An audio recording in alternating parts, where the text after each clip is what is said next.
On July 16th, Pope Francis issued a bombshell of a law titled Traditiones Custodes. It placed restrictions on the celebration of the traditional Latin Mass. The edict revoked the wide permission to celebrate the extraordinary form of the Mass granted 13 years ago by Pope Benedict XVI. According to a report in the Catholic blog Rorate Caeli, the Congregation for Divine Worship is set to release, during Christmas week no less, a new instruction on the implementation of that papal law. It would outlaw all sacramental rites celebrated according to the pre-Vatican II Missal. Here to help us unpack what this could mean, I'm joined by liturgical expert and senior fellow at the St. Paul Center for Biblical Theology, Dr. Peter Kwasniewski, and canon lawyer and priest of the Archdiocese of New York, Father GERALD Murray. Thank you both for being here. Gentlemen, I want to start with, on October 7th, the Vicar of Rome banned priests from traditional communities from celebrating all sacraments, except the Eucharist, according to the 1962 Missal in that diocese, in the Diocese of Rome. If the Congregation for Divine Worship issues its letter next week, it would appear that the rules of the Diocese of Rome would be extended worldwide. Cardinal Angelo De Donatis writes, "It is no longer possible to use the Roman ritual and the other liturgical books of the ancient rite for the celebration of sacraments and sacramentals, e.g. the ritual for the reconciliation of penitents according to the ancient form. The use of the other ordinaries, therefore, is currently expressly forbidden, and only the use of the Missale Romanum of 1962 remains permitted. Moreover, all priests, diocesan or religious, who wish to continue to avail themselves of the faculty of celebrating according to the Missale Romanum of 1962 in the territory of the Diocese of Rome must first be authorized in writing by the diocesan bishop." Dr. Kwasniewski, I want to start with you. These restrictions are pretty tough and explicit. Why crack down on the Diocese of Rome like this? And do you think this was done with papal approval? Yes, it is an extremely harsh measure, and not to say extremely unpastoral and cruel to these Catholics in Rome who simply want to worship in the traditional way that the Church worshipped. I mean, you would think whatever nourishes these good people, whatever brings them to the sacraments, that's wonderful in a world where sacramental participation is rapidly dropping everywhere. But that's not the way these ideologues think. So yeah, I think what this decree in Rome was a trial balloon. Let's see if we can prohibit as much as possible of the traditional rites and get away with it. I wonder if the trial balloon was meant to last longer, but fears over how long we're going to have Pope Francis in office are driving this campaign to move very rapidly. Father Jerry, reports suggest that the Vatican's about to issue these Roman restrictions worldwide. This restricts the bishop's autonomy, it seems to me. What happened to the synodal church accompanying the people of God? Well, that's a good question, Raymond, and I share Dr. Kwasniewski's perspective on this. This is not a pastoral way to deal with a group of Catholics who are, for legitimate reasons, attached to the form of worship which existed essentially in the Church from, the 300s or 400s. So the Roman Mass and then the accompanying sacramental rites are of great antiquity and great beauty. And, it's mystifying. These are the rites that were used when Pope Francis himself had his vocation. They were the rites used during the Second Vatican Council. In other words, they've been the rites that have had a glorious history of producing, the life of the Church in a very abundant and holy way. There is a hostility based on what, we would call the idea that the Second Vatican Council eliminated everything that came before it. And the last two popes, John Paul II and Pope Benedict, have vigorously fought that idea. So, local bishops had basically, after Traditiones Custodes, they had very little authority anymore because Rome was issuing this restriction For instance, Rome said that they can't celebrate the Tridentine Mass in a parish church. Now, fortunately, canon law provides that exceptions can be made, but Rome is signaling its intent that there's no room in your parish for this form of the Mass, even though many bishops were very happy to have that Mass and serving, quite a large number of faithful, as it turns out. Mm-hmm. And we should say, and I've done kind of a non-scientific survey of how this is landing, certainly in the United States and in parts of Europe. The bishops seem, for the most part, to be sort of going on with business as usual. These Latin Masses are still available in the parish setting, and they've granted what you just said, exceptions to this Roman rule. The Diocese of Rome has also banned the Easter Triduum, according to the 1962 Missal. Dr. Kwasniewski, the Cardinal says these rules are, as well as the Pope's moto proprio, are for the spiritual good of the faithful. Was the spiritual good of the faithful ever in jeopardy as the result of the use of traditional Latin Mass? Where's the evidence for that? It's quite absurd because, yes, there are certainly Catholics out there who have serious problems with the Second Vatican Council, who have all kinds of theological issues, but the vast majority of the people who are going to the old rites simply love them, as Father Murray said, because they're beautiful, because they're holy, because they're awe-inspiring, because they seem to really they catechize in their own way, in a very powerful way. They love it because these things are of the Catholic faith and for the Catholic faith. So I really actually think there's something deeply disturbing and problematic and doubtful about all of these kinds of moves, beginning with Traditionis Custodes and going into this vicariate decision. And if there is such a thing in the lovely season of Christmas that we're looking forward to or not looking forward to, there's a real question here about, are these things actually an attack on the common good of the Church? And the reason I put it that way is that, if you attack tradition, if you attack the Catholic faithful, if you attack our past and our heritage, what does that say about your vision of the Church and of Catholicism? Is that coherent? Is it even coherent with Vatican II? Vatican II was very clear that it wanted to be in continuity with Trent and Vatican I and so on and so forth. You can read this right in the documents of the Council, which the progressives typically ignore. They like to ignore what the documents actually say. And yes, there are problems in those documents, but we can debate about this. We can have an intelligent, charitable discussion of what went right and what went wrong with the Council. That's not a reason for suddenly cracking down and saying, you can't celebrate Easter with a Latin Mass. That's an absurdity. Yeah. Father Jerry, what are the canonical problems you see with this Roman instruction for the Diocese of Rome? And what are the canonical problems in extending these rules globally?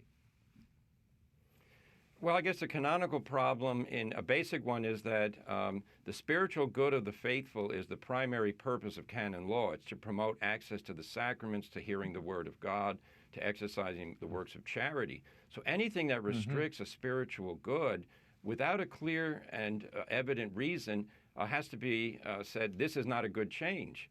Now, on a specific level, forbidding the sacraments is going to affect parishes run by the Fraternity of St. Peter and the Institute of Christ the King and others. And those groups have that right according to their constitutions, which are papally approved. So the Vicariate of Rome is not in a position to stop that. We also have now, as you may remember, Pope Francis, in trying to reunite with the followers of Archbishop Lefebvre, he granted their priests the right to hear confession and to witness marriages. So now, are they going to withdraw that? That's certainly not been said, but you would be in the strange position where, let's say, a priest of the Fraternity of St. Peter who pledged fealty to Rome, he's denied something that the Lefebvrite priests are able to do. I hope that's not going to happen, but the logic of this thing is all mixed up, and it's going to cause a lot of problems. Think of the ordinary person whose father or mother dies, says, well, we attended Latin Mass for the last 20 years. We'd like to have a funeral in that rite. Are we going to be told, oh, I'm sorry, that's going to be restricted? What about marriages celebrate? Couples been preparing. Yes. You have a lot of families grew up with this Mass. Suddenly they're told, I'm sorry, you can't have that beautiful ritual anymore. Makes no sense on the spiritual level, and canonically, lots of problems. Okay. Tell me quickly about Canon 18. about the cancellation of a sacrament? Yeah, well, when you are depriving people of rights or restricting the exercise of freedoms that have previously existed, it has to be done for a good reason. It has to be evidently the intent of the lawmaker. And nowhere in Traditionis Custodes does it specifically say all sacraments apart from the Eucharist are now forbidden. That's a conclusion that's being drawn, partly because Pope Francis wrote a letter in which he said the goal of Traditionis Custodes is that everyone return to the Mass of Paul VI. But the Pope also told the French bishops and another group of bishops at Limina visit that that this is it's not an elimination, it's a restriction. So which restrictions, who decides, what level, this all has to be sorted out. Dr. Kwasniewski, you're a liturgist. I want you to tell me and explain to the audience the evolution of the Mass, the so-called Mass of Vatican II. Okay, it seems to me John Paul II, Benedict, was part of realizing the full maturation of what was intended by the Council Fathers in Vatican II, and that doesn't, we can't suddenly erase all of that, the 50 years in between, and revert to some imaginary Vatican II Mass, get ripped away from the thing upon which it stands. Yes. Yeah, I think I would put it this way. I would say that if you read the debates during the Second Vatican Council, and they make for fascinating reading, and they should be more available than they are, you'll find that the majority of the bishops were asking for small changes to the liturgy, not major changes, not the kind of magnitude of changes that actually happened in the mid to late 60s or mid 60s, mid 70s. So they were asking for small changes, for example, some vernacular along with Latin, some other kinds of music along with Gregorian chant. It was always a both and kind of model. Right. And after the council, even while the council was finishing, there were some pretty radical people. I mean, obviously, Annibale Bugnini was one of them. He's the most famous name, kind of a household name for those who are interested in these subjects. But there were many quite radical people who took, they were given an inch and they took a mile or 10 miles or however many miles they took. And so what I would put it like this. The Missal of Paul VI has this fundamental weakness that it can be taken in a lot of different directions, almost by design. So it can be taken in a kind of in an oratorian Benedictine direction with chant and incense and ad orientem and so on, or it can be taken in what they like to call a highly enculturated direction with bongo drums and dancing and all kinds of things. That's possible. That's and so what I think you saw with John Paul II, who came from a conservative country with a conservative liturgical reform, and Pope Benedict, who had such a deep love for the liturgical heritage of the Church, what the two of them were trying to do was to give the Novus Ordo its best possible interpretation or application or implementation. But all the while, we have to recognize that there's always been a current of people who have wanted to take things in a quite different direction. And I think that what we're seeing now is there's a whole coterie of people who are trained at the Pontifical Athenaeum of Sant'Anselmo in Rome. Andrea Grillo is probably the most well-known of them, but Archbishop Roach is connected with them as well. And there are quite a few of them now working in the Vatican. And they are all diehard progressives, 1960s progressives. They want to see the radical enculturation and the diversity and the creativity and the spontaneity and all these sorts of things. That's why they seem to reject not only the traditional Latin rites, but also they reject traditional elements in the Novus Ordo, right? They would want to reject ad orientem, for example, and they might even falsely say that's against the council. But the council never said anything about that. There was no intention of changing the direction of the priests. Right. No, he was turned around. As you said, the experimentation was already underway before the documents were printed. I mean, it was happening in real time. And it seems we have a group now in charge who are attempting to recreate that experimental period and erase the last 50 years of reform and clarification of what was really intended in Vatican II. Father Jerry, the Vatican seems to be treating the old rite as if it's a virus in need of destruction. The 1962 Missal apparently needs to be contained so it doesn't spread and affect the faithful. Your thoughts? Well, the effect of having the traditional Latin Mass celebrated freely for the last, let's say, almost 30 years or 25 years has been a flourishing of that Mass. Lots of vocations, new religious institutes were founded. I know from my own experience celebrating that Mass, some of the most devout and attentive Catholics around are those that go to the old Mass. So this is not, this hasn't been a negative and deficit. And by the way, it also helped a lot of people who followed Archbishop Lefebvre to come back into full unity with the Church. So it's a movement in the life of the Church that has produced, in my estimation, and by the way, a large percentage of the bishops who were surveyed on this matter prior to Traditionis Custodes being issued, a lot of them said positive or non-condemnatory things. They said, well, I may not celebrate it myself, but the people love it, and we have priests to do it. Right. So in the end, what we have here is a group of people, and the Pope himself does not like the old Mass. He's made it evident that he's not really in favor of it. And that group has influenced the Pope, and he has sent them out. And right now, if you were a seminarian, fraternity of St. Peter, you're not quite sure where your future lies, because what you grew up with and what you love is now, as you say, being treated like a virus. It's not a virus. It's a healthy sign of love, fidelity, and faith. Well, I agree with you, and I reject and am very upset by the reportage on this. It's one thing if there's a real hue and cry from bishops around the world. It's quite another if you've sort of misrepresented their statements and the intention of Benedict XVI, who still breathes, by the way, and has said he didn't create Summorum Pontificum granting greater use of the Latin to bring the Lefebvrites back in. He did it to lift the Novus Ordo and lift the Mass so that side by side the extraordinary and ordinary forms of the Mass could enrich one another. Before I run out of time, Doctor, how should the faithful respond if this new, much more restrictive instruction comes from the Vatican next week vis-a-vis the Latin Mass, the traditional Latin Mass? So I think, I mean, that's a big question. So I know, but I'll just try to say a few points quickly.